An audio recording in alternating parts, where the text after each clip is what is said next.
Hey everyone, what's going on? Mark here from TST Industries back in the garage. And in this video, I will be showing you how to install our TST LED front flush mount turn signals on the all new 2024 Yamaha MT-09. Now this is a very straightforward installation process, and the method we will show you can be mirrored from one side to the other. So I will give you the disclosure. We will show you the installation on one side and instruct you to mirror it on the other side. But as I mentioned, this installation process is very straightforward. Directly on our website, we do have the ad for our TST LED front flush mount turn signals.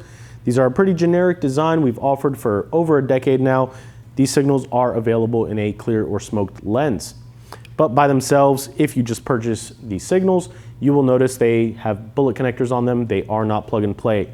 On the product page, you do have the ability to bundle them with the necessary plug and play harness converter to obtain a plug and play installation process. But these signals by themselves only have a signal circuit. They do not have a running light function. And if you are in the North American market, you do note that your front turn signals have a running light function.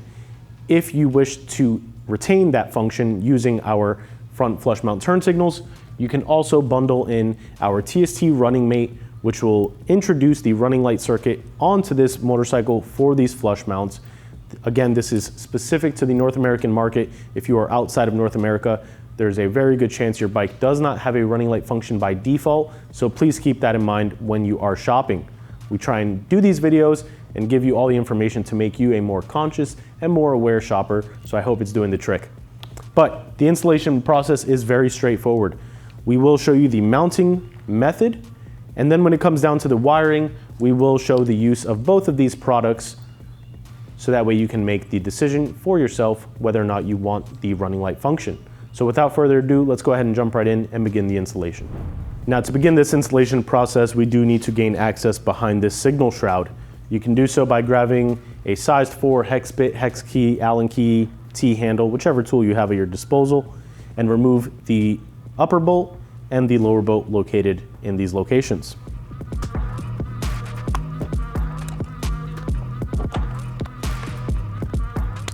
With those bolts removed, we can now remove the signal shroud.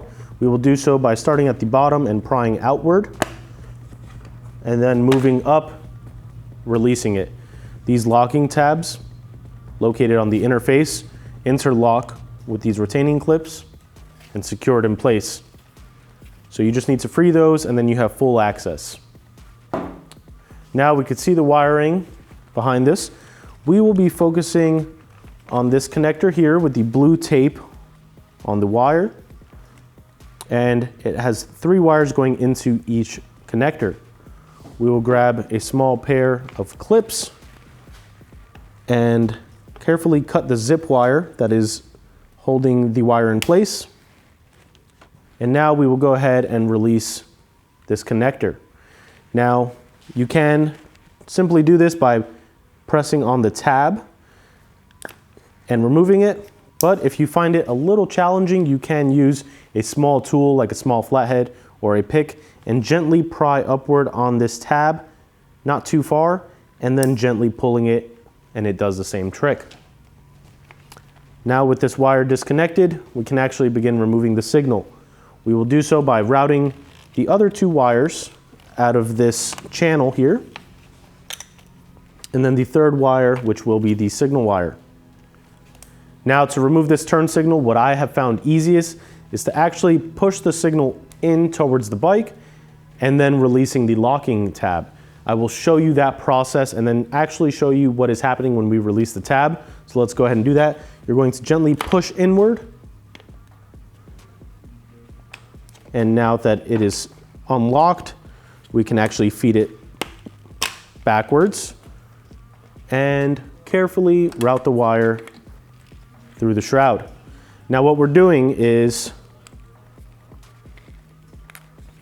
we're pushing the signal through the signal shroud, and once it is free, we are prying outward on these rubber tabs, releasing this keyed locking tab from its retaining position. You can see here that when it is removed, you have ultimate flexibility, so you can snake it out of the signal shroud, but when it is in place, it's a little more firm. So we just need to remove that keyed locking tab, and then we have full access to remove the signal from the shroud. Now with the signal off, we do need to retain one piece of hardware, and that is this little grommet that is located towards the base of the signal. You can see here, you just gently pry outward and it comes right out. We're gonna go ahead and snake the wiring out from there. And now with this rubber grommet in place, we need to reinsert it onto this surface. You can see here that there's a small channel located on this grommet. One side has a flat lip. We are going to go ahead and insert it so the channel interlocks on the signal shroud with the flat lip facing the outside of the motorcycle. Now with the signal in hand, you can go ahead and feed the wires through the signal shroud and the rubber sleeve. Now, we do include this optional spacer. This is a rubber spacer that we include with our flush mounts. If you want to use it, you can. You don't have to, but if you are going to use it, you would go ahead and put it on the inner face of the signal. And basically what this would do is space off the distance that the locking nut needs to thread onto the threaded stud in order to secure your signal in place. So you can see here, just spaces it off. If you have larger hands or if you're finding it tough to bottom this out, you may want to introduce this rubber spacer. It is not needed. However, I do want to explain that. We've had a few customers over the years ask, what is this spacer? Is it a door stopper? What is it? I don't understand. So this is the reason why we include this for certain models. You may find preference in using it. On others, you may not. It will not affect the functionality or the use of your signals. So we'll go ahead and center it off on the signal shroud and on that rubber grommet. And then we will go ahead and feed the locking nut through the wires and then onto the signal stud. I'm gonna catch a few threads here. There we are. And you don't want to push down on the signal too hard. You also do not want to tighten this down beyond just like a bottom out and then another quarter of a turn. You can potentially cause damage to the signal if you over tighten it. And you can see here, I'm bottomed out with the rubber grommet in place. It does provide some friction and some tension. So we are locked into place here. I'm very happy with that. Now, when it comes to the wiring, as I mentioned, at the end of the day, our signals only have bullet connectors, and you can see on your bike, you do not have bullet connectors. You will need to utilize our plug and play harness converters. And if you're international, that may have 2 wires. If you're in North America, you will have 3. But the optional piece will be our TST running mate.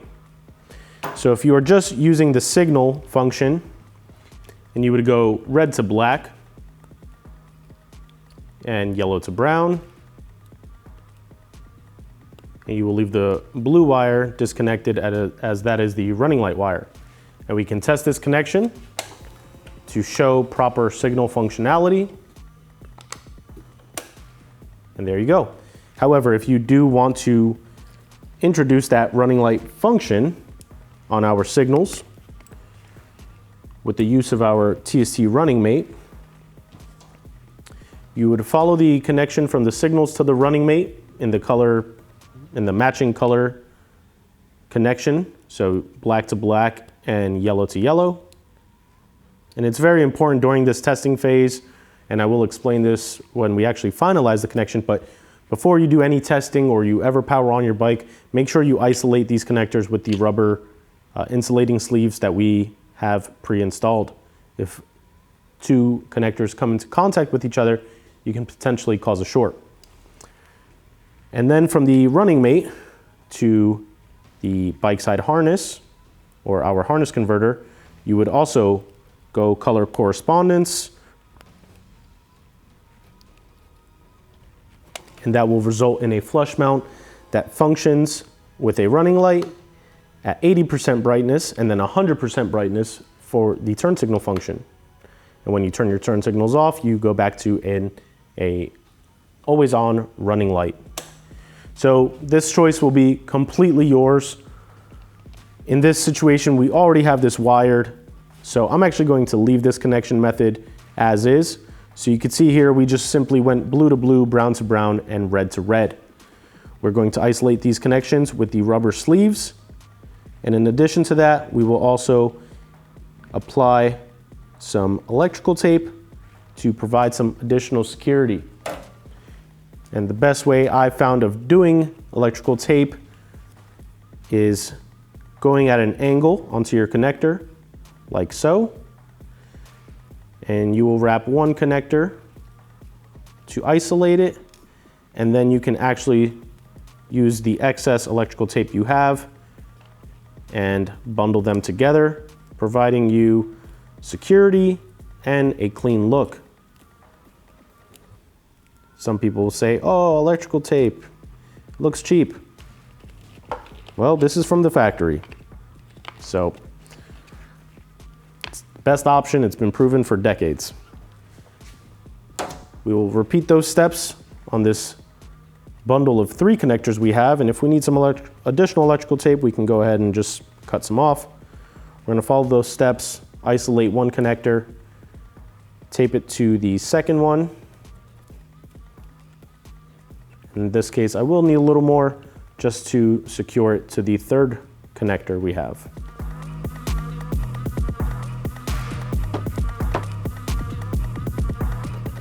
Now you have a nice, neat bundle of wires. We know that everything is secured and connected properly. And with everything covered, we will actually test again, make sure we didn't short anything out. Good on that front.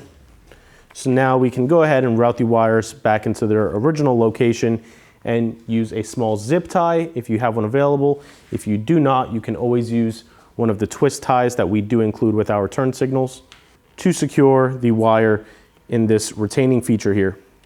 So let's go ahead now. We will route the turn signal wire first from the signal, and then the secondary and third wires that Yamaha has routed in this guide. And we will bundle the turn signal connectors. This is the bike side harness and our plug and play harness converter. And then we will kind of just loop it into itself. There's a small routing guide located towards the bottom of this inner shroud. And we will go ahead and grab our zip tie here and create a small hook to feed it through this channel. And then just bundle this neatly into itself, providing a nice clean bundle of wires. There we are. Now with this installation complete, we can go ahead and reinstall the OEM signal shroud. And again, these locking tabs interlock into these channels.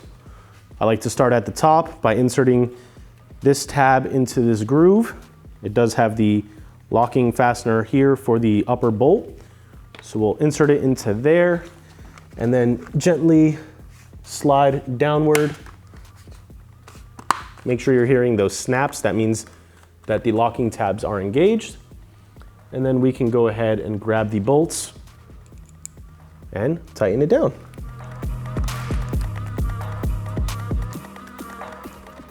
And once you bottom them out, what I like to do is go another 1/16 of a rotation or an 1/8 of a rotation past that,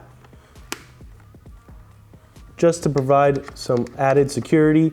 You don't want to force them beyond that because you could potentially skip a thread on the fastener and then compromise the integrity of that fastener, and then you'll be missing hardware and potentially a shroud. But just like that, this installation is now complete. You can mirror this process onto the right side of the bike, and then you'll be ready to ride. And there you have it. You have successfully removed your OEM turn signals from the front of your 2024 and up Yamaha MT-09 and introduced a flush mount signal style design, slimmer profile, added or retained functionality with the introduction of the running light, and of course, the unique signal design that we have. If you're interested in this product, you want to check it out, see what else we have available, for your 4th generation Yamaha MT-09, please be sure to stop by our website, tstindustries.com. The link to these flush mount turn signals can be found in the description below. If you found this video helpful, please be sure to give us a thumbs up. Don't forget to hit that subscribe button and turn the notification bell on to stay up to date with all the new and exciting videos we've got going on, especially on this beautiful bike. And if you haven't already, please be sure to stop by our social media pages, Facebook, Instagram, and Twitter, all username TST Industries. For now, this has been Mark in the TST Garage, and I will catch you next time. Ride safe.